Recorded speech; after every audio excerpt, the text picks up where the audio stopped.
விசையும் இயக்கமும். விசை உருவாகணும்னா ஆற்றல் வேணும். விசை இங்கிலீஷில் வந்து ஃபோர்ஸ்.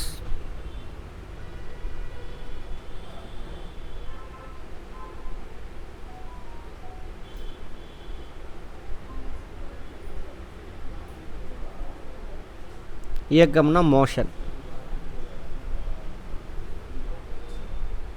விசை விசை இல்லைன்னா எந்த வேலையும் நடக்காது.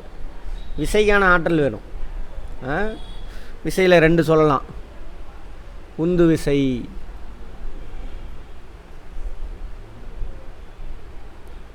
இன்னொன்று இழு விசை. வார்த்தையிலே அர்த்தம் இருக்குது பாருங்கள். இங்கிலீஷில் வந்து உந்துனா புஷ்ஷு, புஷ்ஷிங் ஃபோர்ஸ். இழு விசை அப்படின்னா pulling force. Pushing force, pulling force. நம்ம தானே தள்ளுறோம். ஒரு பொருள் நகரன்னா என்ன பண்ணணும்? போய் டேபிளை தள்ளுறீங்க, அதில் கதவை திறக்கிறீங்க. அது வந்து என்னது? வெளியிலேருந்து கதவை எப்படி தள்ளுவீங்க தானே? Pushing force. அது உள்ளேருந்து என்ன பண்ணுவோம்? கதவை இழுப்போம். வீட்டுக்குள்ளேருந்து கதவை இழுப்போம். அது இழுவிசை. ஓகேங்களா? ஒரு பொருள் இயங்கணும் அப்படின்னாக்கா விசை கட்டாயம் வேணும். இயங்குதல், இயக்கம் அப்படின்னா காலத்தை பொறுத்து ஒரு பொருள் தன்னோட இடத்த மாற்றிக்கிட்டே இருந்துச்சுனாக்கா அந்த பொருள் இயக்கத்தில் இருக்குதுன்னு அர்த்தம். இப்போ இந்த செகண்ட் இங்கே இருக்குது, அடுத்த செகண்ட் அங்கே இருக்குது. காலத்தை பொறுத்து ஒரே இடத்துல இருக்குது. அப்போ அந்த பொருள் வந்து இயக்கத்தில் இல்லை. இயக்கத்துக்கு ஆப்போசிட் இருக்கணும்ல. ஆன்டானிம்ஸ். இயக்கம், ஓய்வு. அந்த பொருள் ஓய்வு நிலையில் இருக்குதுன்னு அர்த்தம். புரியுதா? டெஃபனிஷன் கரெக்டாக புரிஞ்சுக்கோங்க. ஓய்வு. அடுத்தெல்லாம் கொஸ்டின் எல்லாம் வேறு மாதிரி மாறிடும். டிஎன்பிசியாக இருக்கட்டும், எதுவாக இருக்கட்டும். அதேமாதிரி யூபிஎஸ்சி பொறுத்த வரைக்கும் கான்செப்ட் தான். இந்த கான்செப்டை வச்சு அங்கே கேட்பான். அப்போ தான் கொஸ்டினே புரியும். அது மாதிரி. ஓகேவா? ஓய்வு, ரெஸ்ட்டில் இருக்குது அப்படின்னு அர்த்தம். ரைட். இதை பற்றி தான் பார்க்க போகிறோம். விசைனா என்ன? விசைனா இயக்கம் மட்டும் கிடையாது. இயக்கத்துக்கு மட்டும் காரணம் இல்லை, நிறைய வேலையை செய்யும் விசை. என்னென்ன அப்படின்னு பார்ப்போம்.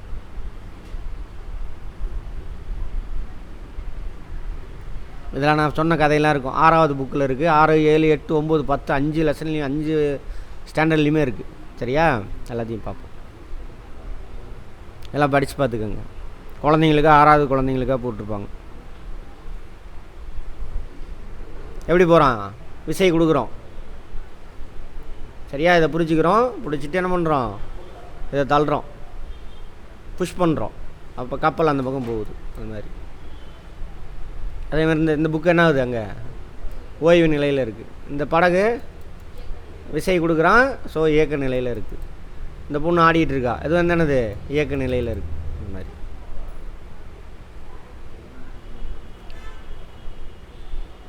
இதெல்லாம் சும்மா கதை வேணுங்க. இல்லாத ஒன்று எவனாவது கண்டுபிடிச்சிட்டானா நாங்கள் அப்பயே சொல்லிட்டோம். அங்கே எவிடன்ஸ்லாம் எதுவும் இருக்காது. இவனுங்களாம் நுழைச்சிக்குவானுங்க.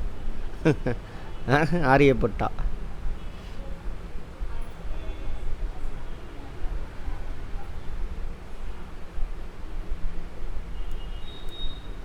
சரி, நமக்கு ஜியாகிரஃபி முடித்தவங்களுக்கு தெரியும், முடிக்காதவங்க தெரிஞ்சுக்கோங்க.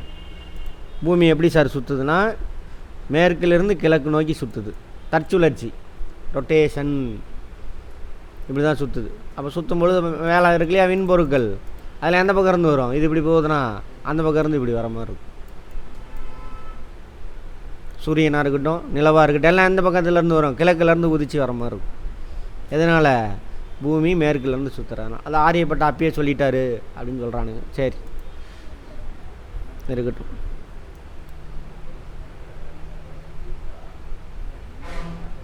சரியா? இது மேலே இழுக்கணும்னா என்ன பண்ணணும்? இழுவிசை. தண்ணி இறைக்கிறாங்க. என்ன விசை வேணும்? இழுவிசை கொடுக்குறதுனால தானே அது தண்ணி மேலே வருது. இன்னும் நிறைய விசை இருக்குது. அதில் விசைகளில் தொடு விசை, தொடா விசை. இப்போ இழுக்கிறோமா, கயிறை பிடிச்சி இழுக்கிறோம்ல, அது வந்து என்னது? தொடு விசை. இப்போ 2 காந்தம் இருக்குது. இப்படி வைங்க. என்னாகும்? பக்கத்தில் கொஞ்சம் அதோட காந்த விசை இருக்கிற வரைக்கும் கொண்டு போய் வச்சிங்கன்னா என்ன ஆகும்? ஒன்று ஒரே போலாக இருந்தது, ஒரே துருவமாக இருந்தால் விலகி ஓடிடும். விசை செயல்படுதாங்க. தொடு விசையா தொடா விசையா? ரெண்டும் தொடவே கிடையாது. தொடா விசை, நான் காண்டாக்ட் ஃபோர்ஸ். கயிறை பிடிச்சிருக்கிறாங்களா கையில், அது வந்து என்னது, தொடு விசை. அதேமாதிரி சூரியனை சுற்றி என்னாவது, பூமி கோள்கள்லாம் சுற்றி வருதில்ல, விசை. ஒவ்வொரு செகண்ட் என்னாவது அதோட திசையை மாற்றிக்கிட்டே இருக்குது. திசையை மாற்றணுன்னால விசை வேணும். நார்மலாக நியூட்டனுடைய முதல் விதி, ஒரு பொருள் நேர்கோட்டில் ஒரு குறிப்பிட்ட வேகத்தில் போகுதுனாக்கா அது நேராக போயிட்டே இருக்கும். வேகத்துலேயும் மாற்றம் அடையாது, அதோட திசையிலையும் மாற்றம் அடையாது. இதான் லா ஆஃப் இன்எர்சியா. லா ஆஃப் இன்எர்சியா தமிழில் என்ன சொல்லுவாங்க? நிலைமம் ஓகே, இன்னொன்று நிலைமம் ஓகே, லா ஆஃப் இன்எர்சியா சரி மாறாது. லா ஆஃப் இன்எர்சியான்னு சொல்லுவாங்க. நிலைமம் அப்படின்னு சொல்லலாம், அந்த வார்த்தையை சொல்லலாம். எது வரைக்கும் சார்னா, அந்த பொருள் மேலே எக்ஸ்ட்ரா ஒரு புறவிசை செயல்படுற வரைக்கும். சரியா? அப்போ தான் என்ன ஆகும், அது ஒன்று திரும்பணும், அல்லது அதோட வேகத்தை குறைக்கும், அல்லது நிற்கும், அல்லது வேகமாக போகும். அதோட வேகமாக போகும். இப்போ 10 கிலோமீட்டர் வேகத்தில் போனால் 10 கிலோமீட்டர் வேகத்தில் நேராக தான் போகும். அது திரும்புது அப்படின்னா அது மேலே ஏதோ ஒரு விசை செயல்படுதுன்னு அர்த்தம். அதான் அவர் சொல்லுவார், நேராக 10 கிலோமீட்டர் வேகத்தில் நேராக போயிட்டே இருக்கும். எப்போ வரைக்கும்? அது மேலே ஒரு எக்ஸ்ட்ரா புற விசை செயல்படுற வரைக்கும். 10 கிலோமீட்டர் வேகத்தில் அந்த பொருள் போயிட்டுருக்கு, திரும்ப 14 கிலோமீட்டர் வேகத்தில் அதிகப்படுத்தினா அதுக்கு மேலே என்ன பண்ணணும், எக்ஸ்ட்ரா விசை செயல்படணும். அப்போ தான் 11 கிலோமீட்டர் போகும். அது போயிட்டுருக்கு 10 கிலோமீட்டர் வேகத்தில் போயிட்டுருக்கு, அதை 9 கிலோமீட்டர் வேகத்துக்கு குறைக்கணும். அப்போ என்ன பண்ணணும், அது மேலே ஒரு விசை செயல்படணும். அப்போ தான் குறையும். நேராக தானே போகுது, திரும்பணும், லெஃப்ட் சைடு திரும்பணும். அப்போ ஒரு எக்ஸ்ட்ரா விசை செயல்படணும் அது மேலே. புரியுதா? அப்போ தான் இதெல்லாம் நடக்கணும்னா விசை வேண்டும். அதேமாதிரி போயிட்டுருக்கா 10 கிலோமீட்டர் வேகத்தில் போயிட்டுருக்கு, அதை நிறுத்தணும். அப்போ என்ன பண்ணணும், அது மேலே இன்னொரு விசை, ஆப்போசிட் டைரக்ஷன், எந்த டைரக்ஷனில் போயிட்டுருக்கு அதுக்கு ஆப்போசிட்டில் ஒரு விசை செயல்பட்டுச்சுன்னா நின்றுடும். நேற்று பார்த்தோமா, ட்ரெயின் ஓடிட்டுருக்கு, 100 கிலோமீட்டர் வேகத்தில் போகுது. அதை குண்டூசியால் நிறுத்த முடியுமா? நிறுத்த முடியும். எப்படி? அதுக்கு இது ஒரு பாயிண்ட்டு, பிடிச்சி யோசிங்க பார்ப்போம். மொமெண்டம் பார்த்தோமா? மொமெண்டம் தானே இது பார்த்தோம். மொமெண்டம் பார்க்கும்போது தானே கேட்டேன். வரல, நேற்று கிளாஸுக்கு வரல. அவரை சொல்கிறேன், அதை பார்த்தாவே தெரியும். அகத்தின் அழகு தெரிஞ்சிடும். அதான் ப்ளஸ்ஸு. அந்த மாதிரி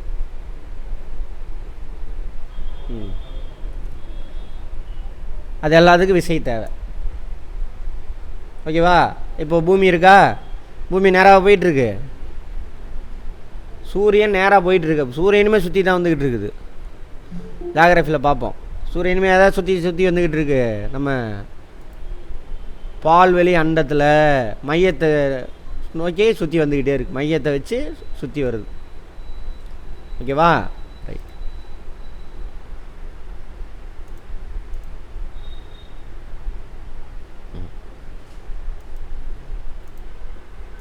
சுற்றிட்டு வருது.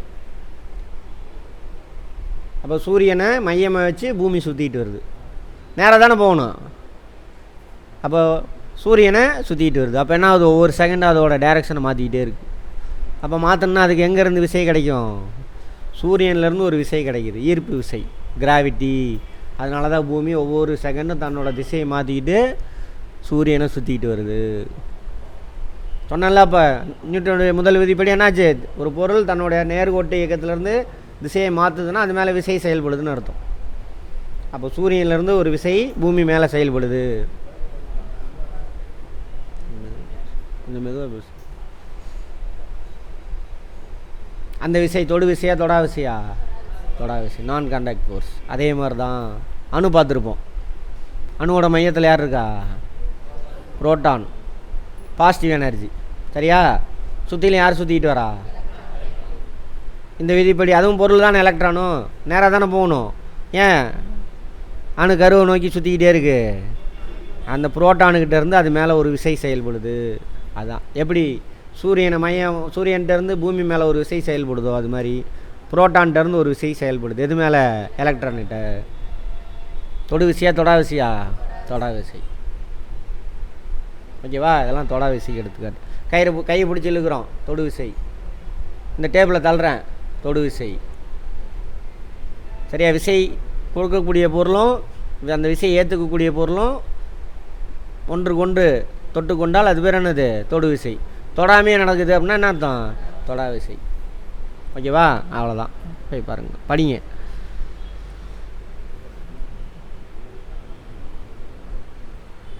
இது என்ன விசை? மேலே இருந்து விழுகுது, அது மேலே ஈர்ப்பு விசை, தொடா விசை. நம்ம மேலே ஈர்ப்பு விசை, தொடா விசை தான். மேலேருந்து விழுகிறது காரணமே அதுதான்.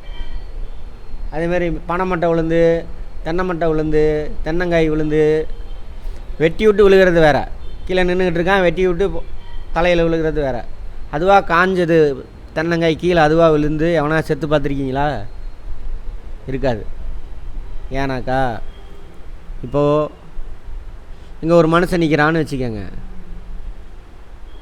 இது உங்களை மாதிரி ஒரு ஸ்டூடெண்ட்டு கேட்ட கேள்வி என்கிட்ட. அவன் இப்போ குரூப் 2 ஆஃபீஸராக இருக்கான், குரூப் 1 படிச்சுட்டு இருக்கான் தான் அவன். ஏன்னாக்கா இந்த இடத்துல புவி ஈர்ப்பு விசை, இப்போ இதுக்கு நேராக தென்னங்காய் இருக்குதுன்னு வச்சுக்கோங்க. பனைமட்டை தென்னங்காய் இருக்குது, இவங்க நிற்கிறான். பூமி மேலே இந்த இடத்துல வெளிப்படக்கூடிய ஈர்ப்பு விசை யார் மேலே செயல்படும்? இவன் மேலே செயல்படும். அந்த தென்னங்காய் மேலே செயல்படாது. ஏன்னா அதை இவன் பிடிச்சிக்கிட்டான். அப்போ இவன் நவுந்தோடனே அவன் மேலே செயல்படும், அப்போ தான் விழுகும். சரியா? சும்மா மொக்க விஷயம் எல்லாமே. சரி. அதேமாதிரி விசை இல்லைன்னா எதுவுமே இல்லை. இந்த பேனாவை நம்மளால் பிடிக்க முடியாது, நடக்க முடியாது, வலிக்கு விழுந்துடும். அங்கே என்ன விசை செயல்படுது? உராய்வு விசை. உராய்வு விசைனா என்னென்னு பார்ப்போம். இங்கிலீஷில் ஃப்ரிக்ஷனல் ஃபோர்ஸ். இந்த பேனாவை பிடிக்கிறது, தட்டை பிடிக்கிறது, ட்ரெஸ்ஸு நம்ம மேலே ஒட்டிக்கிட்டு இருக்குல்ல, அதுக்கு காரணமே உராய்வு விசை. இல்லைன்னா அவ்வளோதான், கலண்டு விழுந்துடும். ஓகேவா? விசை இல்லைன்னா எதுவுமே நடக்காது, எல்லாம் விசை. இந்த பிரபஞ்சமே அதான், இந்த ஒரு 4-5 விஷயத்துக்குள்ளே தான் அடங்கும். 2 தான் இருக்குது பிரபஞ்சத்தில். என்ன 2? ஆற்றல், பருப்பு. ஓகேவா? அப்போ எத்தனை பூதம் இருக்குது? 2 பூதம். 2000 வருஷத்துக்கு முன்னாடி சொன்னார் யார்? தொல்காப்பியர். பஞ்சபூதம் அப்படின்னு.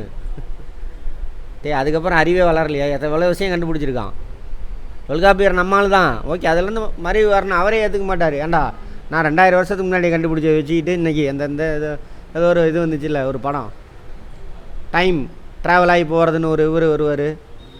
அந்த காலத்தில் சேர்ந்த ஒருத்தர் 2 பேர் மீட் பண்ணுற மாதிரி. அந்த ஆள் அந்த மாதிரி டைம் மிஷின் வச்சு இன்றைக்கி எழுந்திரிச்சு வந்தார். இல்லை நம்ம டைம் மிஷின் வச்சு அந்த காலத்துக்கு போகிறோம், அவர் மீட் பண்ணோம்னா காரி துப்பிடுவார். அட முட்டா போயிலுங்களா, நான் இப்போ கண்டுபிடிச்சி இன்னும் 2000 வருஷம் கழிச்சு அதே அறிவை வச்சு ஓட்டிக்கிட்டு இருக்கீங்க அப்படின்னு காரி துப்பிடுவார். நம்ம தானே கற்றுக்கிட்டே இருக்கணும், புதுசாக கற்றுக்கிட்டே வராங்க. ஆனால் நான் அதுலேயே தான் தூங்கிக்கிட்டு இருப்பேன் அப்படின்றானுங்க. யார் பேரை சொல்லி? அது ஒரு புனிதம், கடவுள். அப்பயே நம்ம சித்தர்கள் அப்படி சொல்லிட்டாங்க இப்படி சொல்லிட்டாங்கன்னு கதை விட்டுக்கிட்டு மண்ணாங்கட்டிங்க. அப்படியே உட்கார வச்சுட்டானுங்க நம்மளை. சரி, மாறுங்க, மாற்றம் ஒன்றே மாறாதது, சிந்திங்க. விசை அடிக்கிறார் அவர், பால் பட்டு போகுது. விசையை கொடுத்தா என்ன ஆகும்? பால் ஷேப் மாறுதா? ஒரு பாலோட திசையை மாற்றலாம். இந்த பக்கம் என்ன ஆகுது? விசை கொடுத்தா தான் ஷேப் மாறும். சரியா? சாக் பீஸ் மேலே எடுத்து ஒரு சுத்தியில் வச்சு அடிங்க, என்ன ஆகும்? சாக் பீஸு தூளாக நொறுங்கி போயிருமா? சிதைக்க முடியும். விசையினால தான் இதெல்லாம் நடக்கும். நிற்கிறது அதேமாதிரி நிற்கிற பொருளை ஓட வைக்கணும். அங்கே என்ன நடக்கணும்? விசை செயல்படணும். இப்போ தள்ளுறோம்ல, இந்த டேபிள் தள்ளினா தான் நான் இந்த இடத்துல டேபிள் வலுக்காமல் நின்றுக்கிட்டு இருக்கு. என்ன காரணம்? உராய்வு விசை தான். விசை இல்லைன்னா ஒன்றுமே கிடையாது. விசை உருவாக்கணும்னா என்ன வேணும்? ஆற்றல் வேணும். சக்கரத்தில் உராய்வு விசைனா சக்கரை நான் ஓடாது. சரியா? ஓடிக்கிட்டு இருக்க சக்கரத்தை நிற்க வைக்கணும்னால என்ன வேணும்? உராய்வு விசை வேணும். சக்கரத்தை நிறுத்துங்க, வண்டி நிற்கும். ஏன் நிற்கிது? நாங்கள் இந்த உருண்டுட்டு போகும்பொழுது வண்டியை நிறுத்தும் பொழுது நிறுத்துறீங்க. அப்போ அந்த தரைக்கும் சக்கரத்துக்கு நடுவில் உராய்வு விசையினால் டக்குன்னு நிற்கும். அதுமாதிரி சக்கரம் சுற்றணுன்னாலும் உராய்வு விசை வேணும். எப்படி சார்? பாருங்க, இந்த சக்கரம் தரை, இந்த சக்கரத்தில் இந்த பாட்டை இந்த தரை பிடிச்சிக்குது. இப்படி பிடிச்சி இழுக்கும். எப்பயுமே உராய்வு விசை ஆப்போசிட்டில். ஒரு பொருள் இயங்குதுன்னா அதுக்கு ஆப்போசிட்டில் தான் விசை இருக்கும். பிடிச்சி இழுக்குது, போகாதன்னு பிடிச்சி இழுக்குது. அதனால தான் இந்த பாயிண்ட் இங்கே நிற்கிது. ஸோ இந்த பாயிண்ட் இங்கே நிற்கும் பொழுது சக்கரம் சுற்றி விட்டிங்கன்னா சக்கரம் உருண்டு போகும் இப்படி.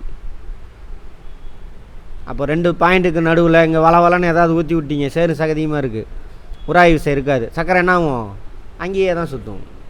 அப்புறம் சக்கரை ஓடுறதுக்கும் உராய்வு விசை வேணும், நிற்கும் பொழுது என்ன சக்கரம் சுற்றுறது நின்றும், இப்போ கர்றன்னு இழுத்துக்கும். இந்த உராய்வு விசை என்ன பண்ணும், அதை ஓடாமல் நிற்பாட்டு கேட்பாங்க. பிரேக் அடிக்கும் பொழுது உராய்வு எதனால் நிற்கிது, வண்டி வாகனம் அந்த டயருக்கும் தரைக்கும் இடையே உள்ள உராய்வு விசைனால தான் நிற்கிது, பிரேக் அடிக்கிறதுனாலன்னு சொல்லக்கூடாது. ஓகேவா?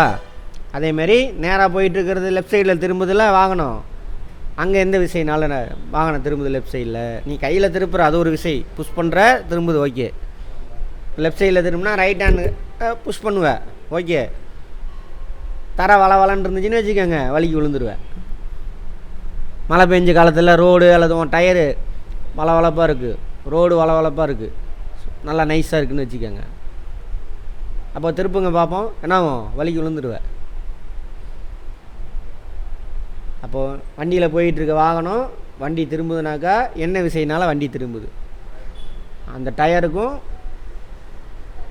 தரைக்கு நடுவில் இருக்கக்கூடிய உராய்வு விசைனால் திரும்பும். நீ கையை புஷ் பண்ணுற அது ஒரு விசை, இருந்தாலும் அதுதான் கேட்பாங்க. இதெல்லாம் கொஸ்டின் யூபிஎஸ்சி டிஎன்பிஎஸ்சியில் குரூப் 1 அந்த மாதிரிலாம் கான்செப்டுவல் கொஸ்டின்லாம் அப்படி கேட்பாங்க. இனிமேல் கான்செப்ட்டுக்கு மாறிடும், ட்ரெண்டே மாறப்போகுது, பழைய மாதிரிலாம் இருக்காது. அறிவாளியை கூப்பிட்டு வாங்கடான்ட்டாங்க இப்போ உள்ள ஆட்சியாளர்கள், எல்லாம் முட்டா பையில வந்து உட்காந்துக்கிட்டு இருக்காங்க அப்படின்ட்டு. எங்கே கவர்மெண்ட் ஆஃபீஸில் ஆமாம் தானே.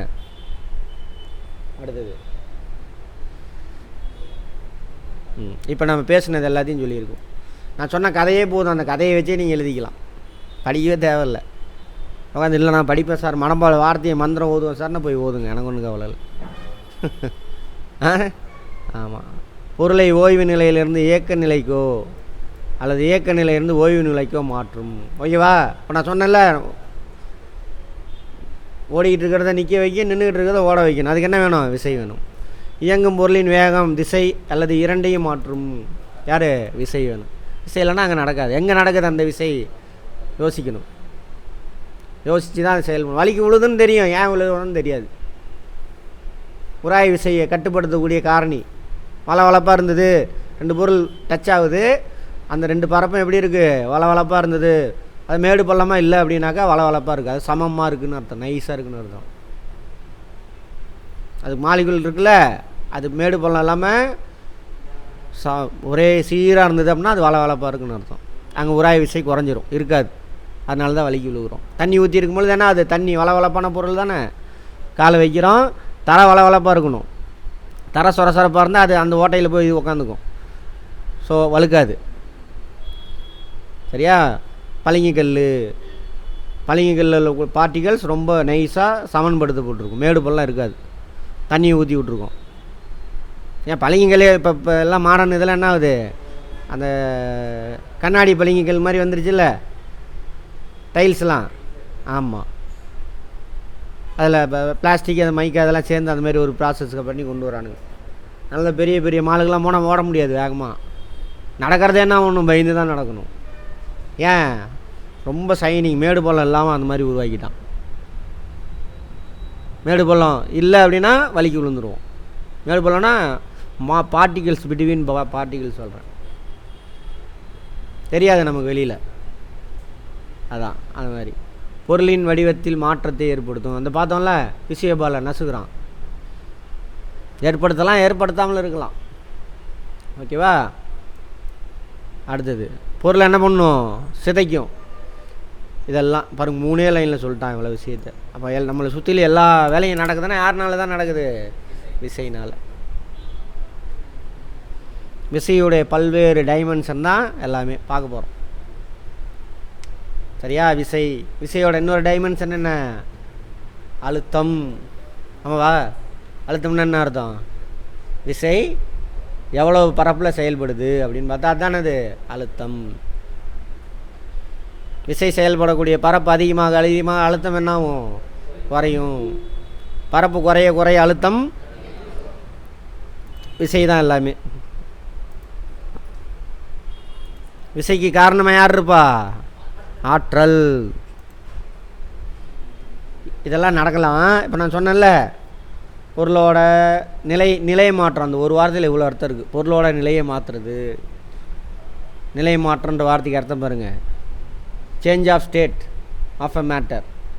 அந்த நிலை கிடையாது, திரம் வாய் அந்த நிலை கிடையாது. நிலை மாற்றம் இந்த இடத்துல. 10 கிலோமீட்டர் வேகத்தில் போயிட்டுருக்கு, போயிட்டே தான் இருக்கும். போகிறத இன்னொரு 1 கிலோமீட்டர் வேகத்தை அதிகப்படுத்துது, அதுவும் நிலை மாற்றம். அல்லது 10 கிலோமீட்டர் வேகத்தில் போயிட்டு இருக்கிறத என்ன பண்ணுறோம், 9 கிலோமீட்டராக மாற்றுறீங்க, அதுவும் நிலை மாற்றம்.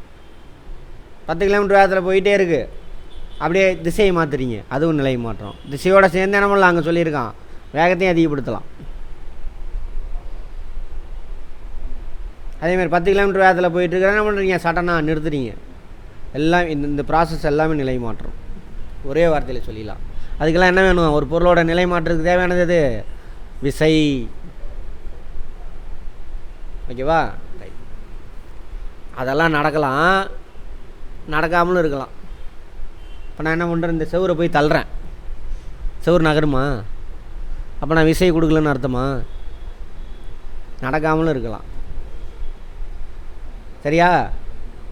இங்கே ஒரு இரும்பு ராடு இருக்குது, அதை போய் ஒரு குத்து விட்றேன், வளைஞ்சிருமா என்னது? அப்போ நான் விசை கொடுக்கலன்னு அர்த்தமா? இதெல்லாம் நடக்கலாம் அல்லது நடக்காமல் இருக்கலாம். இதெல்லாம் செய்கிறதுக்கான முயற்சி, அதுவும் விசை. இதெல்லாம் நடக்கணும்னா விசை வேணும்.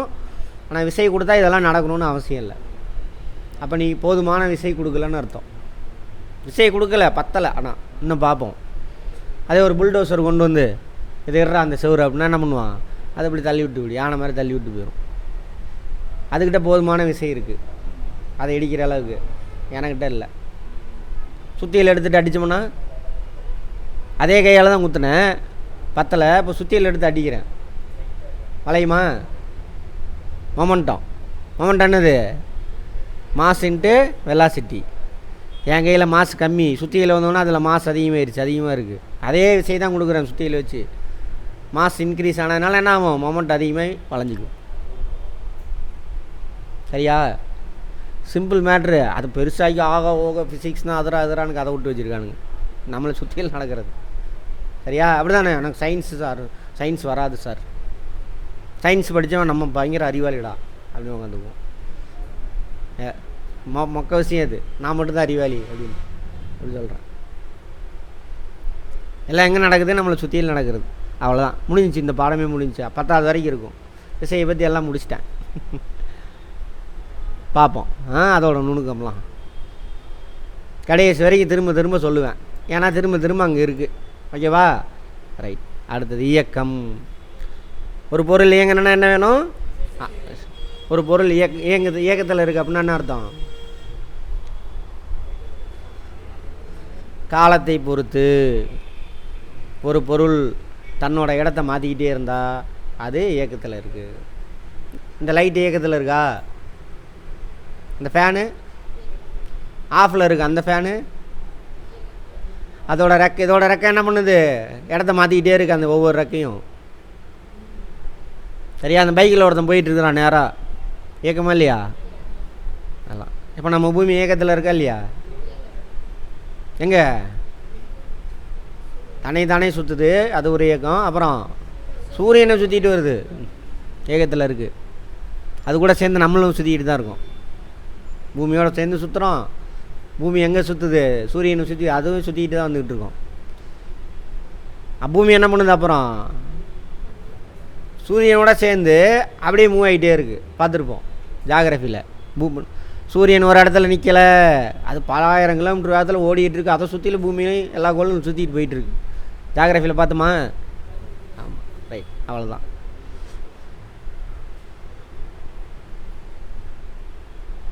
அதில் நிறைய இயக்கம் இருக்குது. சுழற்சி இயக்கம், வட்டப்பாதை இயக்கம், நேர்கோட்டு இயக்கம், அலைவு இயக்கம் ஆகிய 4 இயக்கங்களை பென்சில் மேற்கொள்கிறது.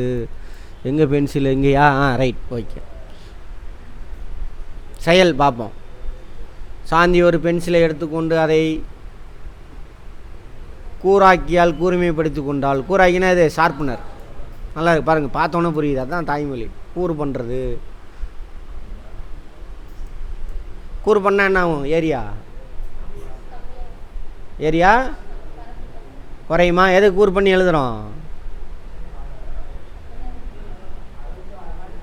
அழுத்தம் அதிகமாகும். அப்போ நல்லா எழுதுறதுக்கு நல்லாயிருக்கும்.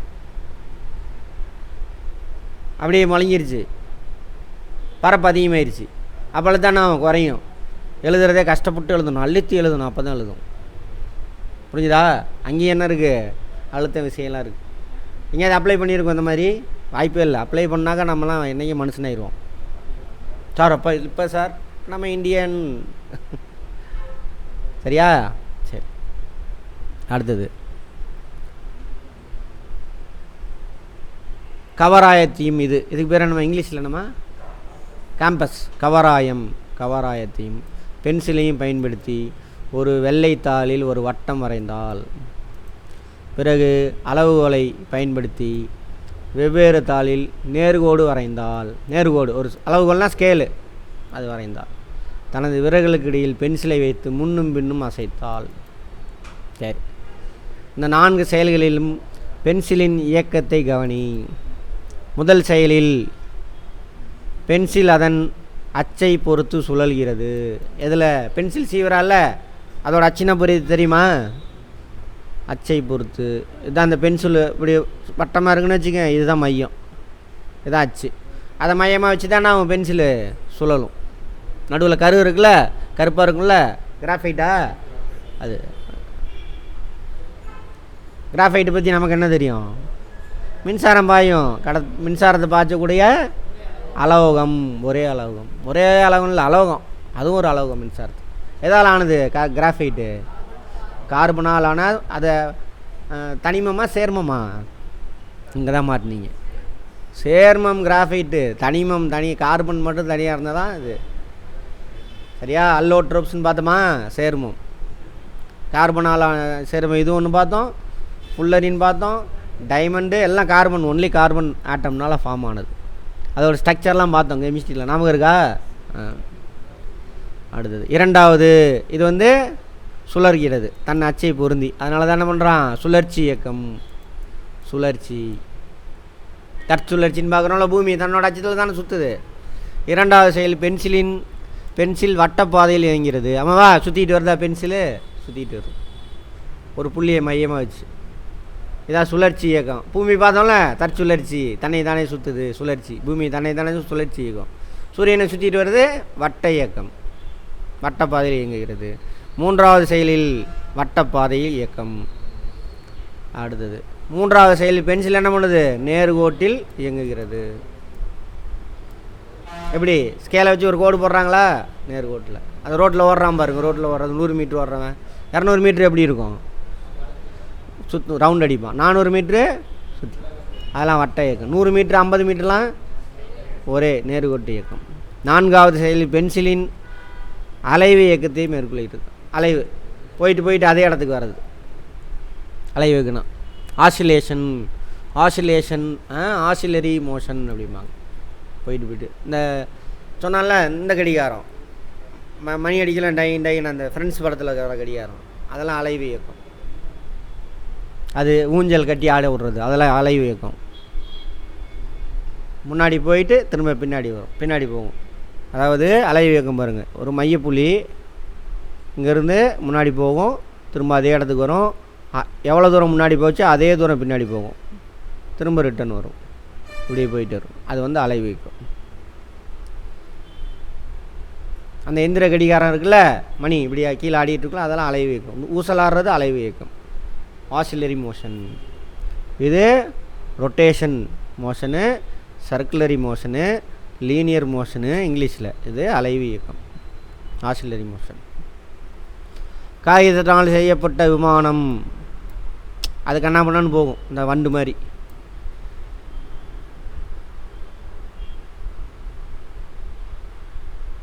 வளைவு பாதை. இது இப்படி சொல்கிறானா, இப்படி மேலே விட்டிங்கன்னா கீழே விழுகுது, பேரபோலிக்கா. சரி, என்ன பண்ணான்னு போகும். நேர்கோட்டு இயக்கம், நேர்கோட்டு பாதையில் நடந்து சென்று கொண்டிருக்கும் மனிதன். வளைவு இயக்கம், முன்னோக்கி சென்று தனது பாதையின் திசையை தொடர்ந்து முன்னாடியே போகிறான், திசையை மாற்றிக்கிட்டே போகிறான். ஒவ்வொரு செகண்ட் மாறணும். வட்டமாக சுற்றுறவன் ஒவ்வொரு செகண்டும் திசையை மாற்றிக்கிட்டு. சரியா? ரைட். வட்டம்னா தெரியல. வட்டம்னா என்னது? ஒரு மைய புள்ளி குறிப்பிட்ட தூரத்தில் அந்த அந்த புள்ளியை மையமாக வச்சு ரவுண்ட் அடிச்சுட்டு அந்த புள்ளியவே சுற்றி சுற்றி வரணும். அதான் வந்து என்னது? வட்டம். வீசி எறியப்பட்ட பந்து வட்ட இயக்கமா? வீசி எறியப்பட்ட பந்து வளைவு இயக்கமா? ஆமாம். மேலே தூக்கி மேலே 90 டிகிரியில் அடிச்சிங்கன்னா அப்படியே கீழே விழுவும். 90 டிகிரியோட கம்மியாக 1 டிகிரியிலேருந்து 98 டிகிரி வரைக்கும் நீங்கள் அந்த பாலை அடிச்சிங்க அப்படின்னா அப்படியே வளைஞ்சி போய் விழுகும். அப்படியே இப்போ 45 டிகிரியில் எறிங்களே இங்கேருந்து அப்படி போய் இப்படி விழுகும். ரொம்ப தூரத்தில் போய் விழுகணும் அப்படின்னா 45 டிகிரியில் எறியணும். எதாக இருந்தாலும் அதோட அதிகமான டிகிரி கோணத்தில் எரிஞ்சாலும் இங்கேயே விழுந்துடும், கம்மியான கோணத்தில் எரிஞ்சாலும் இங்கேயே விழுந்துடும். எப்படின்னு பார்ப்போம். சிந்திங்க, தயவு செஞ்சு கேள்வி கேளுங்க. நீங்கள் பேசுகிறதெல்லாம் உங்கள் பர்சனல் கதையெல்லாம் அப்புறம் பேசிக்கங்க. இங்கே இது மாதிரி சிந்திக்கிறது ஏகப்பட்டது இருக்குது. வட்டப்பாதையில் நடைபெறும் இயக்கம். கயிற்றின் முனையில் கட்டப்பட்ட சுழற்றப்படும் கல்லின் இயக்கம். ஒரு கயிறு கயிற்றில் ஒரு கல்லை கட்டிக்கிட்டு கரகரன்னு சுற்றுறோம். உங்கள் கை தான் மையப்புள்ளி. கயிறுனா கல் சுற்றி சுற்றி வரும். உங்களை சக்கரெல்லாம் சுற்றுதில்ல, அதெல்லாம் சக்கரெலாம் 2 இயக்கமும் இருக்கும். வண்டி ஓட்டுறீங்களா? சக்கரம் வட்ட இயக்கத்தை சுற்றும். வண்டி எந்த இயக்கத்தில் இருக்கும்? நேர்கோட்டு இயக்கத்தில் இருக்கும். வண்டி எதில் இருக்கும்? நேர்கோட்டு இயக்கத்தில். அதேமாதிரி பெடல் சுற்றுறீங்களா? அது வட்ட இயக்கம். கேட்பாங்க. சுழற்சி இயக்கம், ரொட்டேஷன். ஒரு பொருள் மையத்தை பூமி சுற்றுறது அதெல்லாம் பார்த்தோம்ல, அது பம்பரத்தின் இயக்கம். பம்பரம் என்ன பண்ணும்? அதோட ஆணியை மையமாக வச்சு சுற்றிட்டு வரும். கரகரன்னு ஆணியை மையம் வச்சு தானே சுற்றுது. அடுத்த அலைவு இயக்கம், ஆசிலேட், தனி ஊசல், முன்னும் மின்னும், அல்லது இடவளமா, இப்படி போயிட்டு வரலாம், அல்லது முன்னாடி பின்னாடி போயிட்டு வரலாம். ஒழுங்கற்ற இயக்கம். இந்த இது வண்டு கிண்டெல்லாம் சுற்றுறதெல்லாம் என்னது? ஒழுங்கற்ற. எப்படி வேணாலும் போகும். சைன்னு குறுக்க வேணால் அது வந்துட்டால் சைன்னு அப்படி போயிடும். சரியா? அது ஒழுங்கற்றது. இங்கிலீஷில் பார்க்கணுமா? இங்கிலீஷில் டேர்ம்ஸ் மட்டும் பார்த்துக்கலாம். ஒவ்வொன்றையும் கம்பேர் பண்ணி புரிஞ்சு வச்சுக்கணும். இதுவும் ஈஸியாக இருக்க மாதிரி இருக்கும், தப்பு பண்ணுவீங்க. லீனியராக நேராக போகிறது. கருவி லீனியர்னால் நீங்கள் நேராக பாலை எரிஞ்சிங்கன்னா இப்படி போய் இப்படி வரும். கருவி லீனியர். கருவிடாக இருக்கா? அது ஏன் அப்படி விழுகுதுன்னு பார்ப்போம். புவியீர்ப்பு விசைனால தான் அப்படி போய் விழுகும். ஒவ்வொரு செகண்டும் புவியீர்ப்பு விசை அது மேலே செயல்படும்.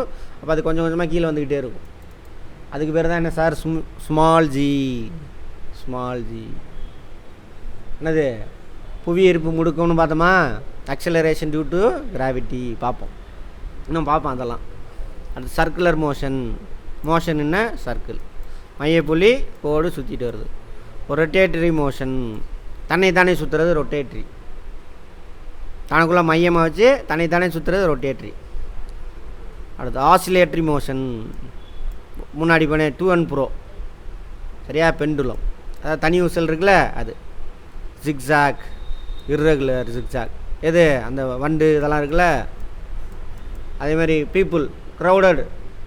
யாருமே இல்லைன்னா நேராக நடந்து போவான். கூட்டமாக இருக்குது, அதுக்குள்ளே பூந்து போனால் என்ன பண்ணு? எங்கெங்கெல்லாம் கேப் கிடைக்க பூந்து அது பேர் என்னது? ஜிக்ஸாக். சரியா? தமிழில் என்னது அதுக்கு பேர்? ஒழுங்கற்ற இயக்கம். ஜிக்ஸாக். இயக்கம் முடிஞ்சிச்சு. இயக்கத்துக்கு என்ன வேணும்? விசை வேண்டும். ஒரு பிரேக் எடுத்துக்கலாமா? போயிட்டு வந்து அதை பார்ப்போம். சொல்லுங்கள் பாப்பா. 100 மீட்டர் ஓட்டப்பந்தயம் ஓடுபவர் என்ன இயக்கம்? நேர்கோட்டு இயக்கம். முன்னாடி பதில் சொன்னீங்க. மரத்திலிருந்து தானாக கீழே விழும் தேங்காய். தொடாவிசை. என்ன சொல்லியிருக்கான்? நேர்கோட்டு இயக்கமா? அவன் எங்கேயே கொடுத்துட்டான். வளைவு இயக்கமா, வட்டப்பாதை இயக்கமா, சுழற்சி இயக்கமா, அலைவு இயக்கமா, ஒழுங்கற்ற இயக்கம். இதிலேருந்து தான் பதில் சொல்லணும். நேர்கோட்டு இயக்கம்.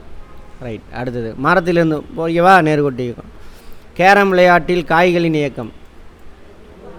ஒழுங்கற்ற இயக்கம். அப்படிலாம் சொல்ல முடியாது. காய்கள் அடித்தோன்னா அங்கங்கே செதறி ஓடும். இந்த காயின் வேணால் ஸ்ட்ரைட்டாக அடிக்கிறது. அதுவும் அடித்ததுக்கப்புறம் வேறு எங்கெங்கேயோ போகும். கரெக்டா? ரைட். கொசுக்கள் அல்லது ஈக்களின் இயக்கம். ஒழுங்கற்ற இயக்கம். வளைவு இயக்கமா? கண்ணாமண்ணான்னு தான் மேடம் போகும். இப்போ தான் ஈவியே பார்த்தோமே. அடுத்தது இதய துடிப்பு. சீரான இயக்கம்னு இருக்கா? அங்கே இருக்கிறத வச்சு சொல்லுங்கள், நீங்களாம் சொல்லக்கூடாதுங்க ஆன்சரு. அவன் என்ன கொடுத்துருக்கானோ அதுதான் சொல்லணும். சுழற்சியா? அலைவு இயக்கம். சுருங்கி அலைவு இயக்கம். அலைவு இயக்கம். ஊஞ்சலில் ஆடும் குழந்தையின் இயக்கம், அதுவும் அலைவு இயக்கம். கடிகார முட்களின் இயக்கம் வட்ட இயக்கம், வட்டப்பாதை இயக்கம், சர்க்குலேட்டரி மோஷன். யானை தனது காதுகளை அசைத்தல், அலைவு இயக்கம். குறிப்பிட்ட கோணத்தில் வீசப்பட்ட கல்,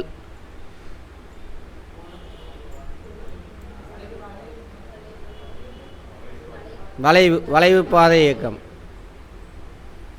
கூட்டம் மிகுந்த கடைத்தெருவில் மக்களின் இயக்கம், ஒழுங்கற்ற இயக்கம். வட்ட வடிவ தடகள பாதையில் ஓட்டப்பந்தய வீரரின் இயக்கம்,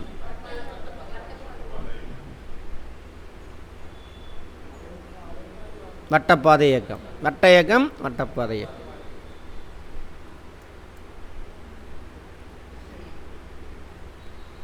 பூமியை சுற்றி வரும் நிலவின் இயக்கம், வட்ட இயக்கம். கால்பந்தாட்ட மைதானத்தில் உதைக்கப்படும் பந்தின் இயக்கம், நேருகோட்டு இயக்கமாக இருக்கலாம். மேலே ஏரில் அடித்தானாங்க வளைவு பாதை இயக்கம், எப்படி வேணாலும் இருக்கலாம். பம்பரத்தின் இயக்கம் சுழற்சி இயக்கம், தற்சுழற்சி இயக்கம், சுழற்சி இயக்கம்.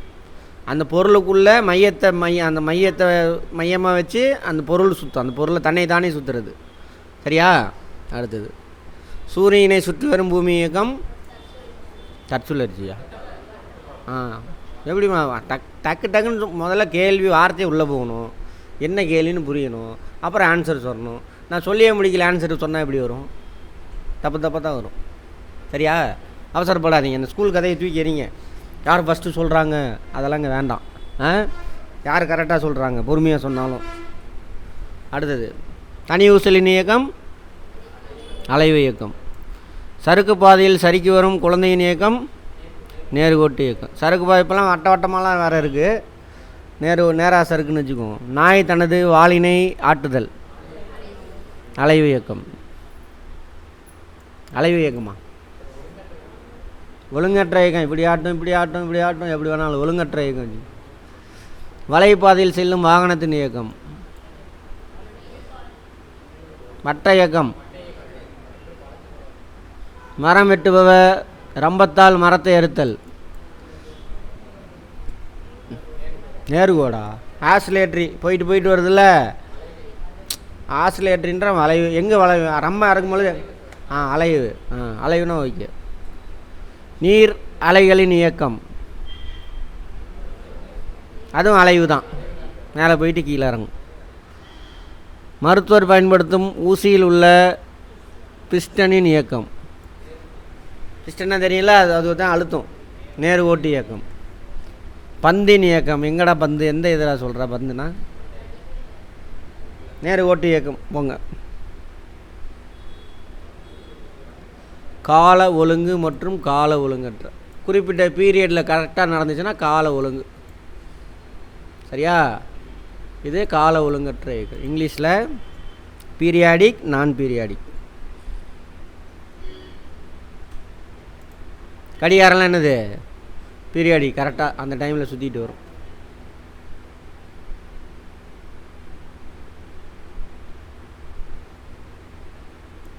அதுமாரி கொடி ஆடுதல காற்றுல, அது ஒரே மாதிரி ஆடிக்கிட்டே இருக்குமா? அதெல்லாம் கிடையாது. புவியை சுற்றிய நிலவின் இயக்கம், ஒழுங்கு இயக்கம், கால ஒழுங்கு இயக்கம். அடுத்தது அலைவு இயக்கம், அது வட்ட இயக்கம். ஊசல் அப்படி கிடையாது, அது அலைவு இயக்கம், கால ஒழுங்கு இயக்கம். கேள்வியை புரிஞ்சு ஆன்சர் பண்ணணும். ஊசல் ஆடிக்கிட்டு இருக்க இயக்கம், ஊசலில் ஒரு குழந்தை அலைஞ்சு ஆடிக்கிட்டு இருக்கு, அது என்னது? கால ஒழுங்கு மற்றும் அலைவு இயக்கம் ரெண்டுமே. அலைவு, கால ஒழுங்கு கரெக்டாக அவ்வளோ தூரத்துக்கு போயிட்டு சைன்னு வரும் அப்படியே. அலைவு இயக்கம் அனைத்துமே கால ஒழுங்கு இயக்கமாக அமையும். அலைவு இயக்கம் அப்போ தான் அது கரெக்டு. அலைவு இயக்கம் இல்லைனா அலைவு இயக்கம் இல்லை. அலைவுனா என்னென்னு பார்த்தோம், ஒரு மையத்துலேருந்து ஸ்டார்ட் ஆகும், முன்னாடி போயிட்டு ரிட்டன் அதே இடத்துக்கு வந்து அதே டிஸ்டன்ஸ் பின்னாடி போயிட்டு வரும். அதை வச்சு தான் கலீலியோ கடிகாரம் கண்டுபிடிக்கிறார். அந்த கடிகாரம் இப்படி ஆடுற கடிகாரம் இருக்குல்ல, ஒரே டைம் எடுத்துக்குது. எங்கேருந்து மையத்துலேருந்து முன்னாடி போயிட்டு வருதா, அதுக்கு எவ்வளோ நேரம் எடுத்துக்குதோ அதே மாதிரி பின்னாடி போயிட்டு வருதில்ல, அதுக்கும் சேம் டைம் தான் எடுத்துக்கும் அப்படின்னு கண்டுபிடிக்கிறார். அதுமாதிரி முன்னாடி எவ்வளோ தூரம் போகுதோ அதே தூரம் தான் பின்னாடி போகும். அதை கண்டுபிடிச்சி தான் முதல் அந்த இயந்திர கடிகாரத்தை கண்டுபிடிக்கிறார். ஃப்ரெண்ட்ஸ் படத்தில் வரதில் போட்டு உடைப்பானுங்களே, மணி டை டைன்னு ஆடிட்டு இருக்கும். அது எதை பார்த்து கண்டுபிடிப்பார்னா, சர்ச்சில் உட்காந்து பார்த்துட்ருக்கார். சர்ச்சு தானே அப்போலாம் அங்கே அவங்க நாட்டில் பார்த்துட்ருக்கார். மணி சர்ச்சில் மணி அடிக்கலாம், பெல்லு டைன் டைன்னு இப்படி ஆடும் பாருங்க. அதை பார்க்குறாரு, ஒரே டைம் எடுத்துக்குது. அதுலேருந்து சிந்திச்சு அப்புறம் போகிறார். கலீலியோ ஸ்கூல்லேருந்து துரத்தி விட்டாங்க, சைத்தான் கே பச்சா அப்படின்னு. ஏன்டானா அவர் பைபிளில் இருந்து தான் சொல்லி தருவாங்க. அப்போ சயின்ஸும் மதமும் ஒன்றா இருந்ததுன்னு பார்த்தோம். பைபிள்லேருந்து சொல்லி தரப்போ அவர் எக்ஸ்பெரிமெண்ட் பண்ணி பார்க்குறாரு. ஏங்க கடவுள் சொன்னாருன்றீங்க, எக்ஸ்பெரிமெண்ட் பண்ணால் வேறு மாதிரி இருக்குது அப்படின்னு கேட்குறாரு. நீ கடவுளை எடுத்து பேசுகிறப்பன்னு அடிச்சு துரத்திடுவாங்க. ஆனால் இன்றைக்கி 1400 15ஆம் நூற்றாண்டில் இருந்தார். 500 வருஷம் 600 வருஷம் கழிச்சு இன்றைக்கி நம்ம அவரை பற்றி பேசுகிறோம். சிந்தனை, கேள்வி கேட்கணும். சும்மா அடுத்தவன் சொல்கிறா அப்படியே ஏற்றுக்கூடாது. சரியா? ரைட். அடுத்தது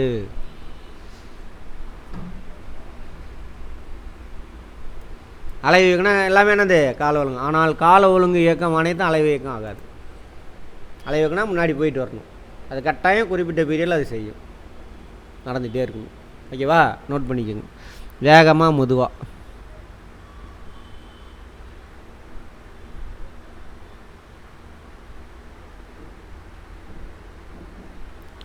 தூரம் இது பார்த்துட்டோம்ல, வேகத்தோட இது வேகம். வேகத்துக்கு ஃபார்முலா என்ன பார்த்தோம்? ஃபார்முலா என்னன்னு கேட்டேன். நீ எப்படிம்மா கரெக்டாக தப்பாக சொல்கிற? கேள்விக்கு பதில் சொல்ல மாட்டேங்கிற. வேகத்துக்கு என்ன ஃபார்முலான்னு கேட்டேன். நீ சொன்னது என்னது? யூனிட்டு, அலகு. சரியா? ஃபார்முலா வேறு, அலகு வேறு. ஃபார்முலா வச்சு என்ன யூனிட் கண்டுபிடிச்சிக்கலாம், இதை வச்சு அதை கண்டுபிடிக்கலாம். ஓகே. ஆனால் கேட்டதுக்கு பதில் சொன்னாங்க. அவன் கேட்குறதுக்கு பதில் சொன்னாதான் சரி. நீ சொன்னது வேறு கேள்விக்கு, இந்த கேள்விக்கு தப்பு. நான் சொல்கிறல, கேள்வி உள்வாங்குங்க. ஃபஸ்ட்டு என்ன கேட்குறாங்க, அப்புறம் பதில் சொல்லுங்கள். லேட்டானாலும் பரவாயில்ல. தெரிஞ்சதை ஏன் தப்பு தப்பாக சொல்கிறீங்க? அடுத்தது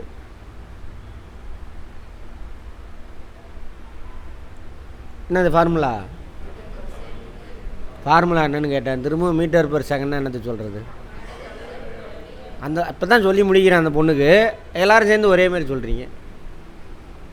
அது யூனிட்டு. நீங்கள் சொன்னது மீட்டர் பெர் செகண்டு. அப்படி ஆக்கி வச்சுருக்கிறானுங்க. என்ன பண்ணுறது? கேட்ட கேள்விக்கு பதில் சொல்ல மாட்டேங்கிறீங்கன்னா என்னது சொல்கிறது? கடந்த தொலைவு எடுத்துக்கொண்ட காலம் டிவைடட் பை எடுத்துக்கொண்ட காலம். கரெக்டா? நான் 160 கிலோமீட்டர் தொலைவை 2 மணி நேரத்தில் கடந்தேன். வேகம் எவ்வளவு?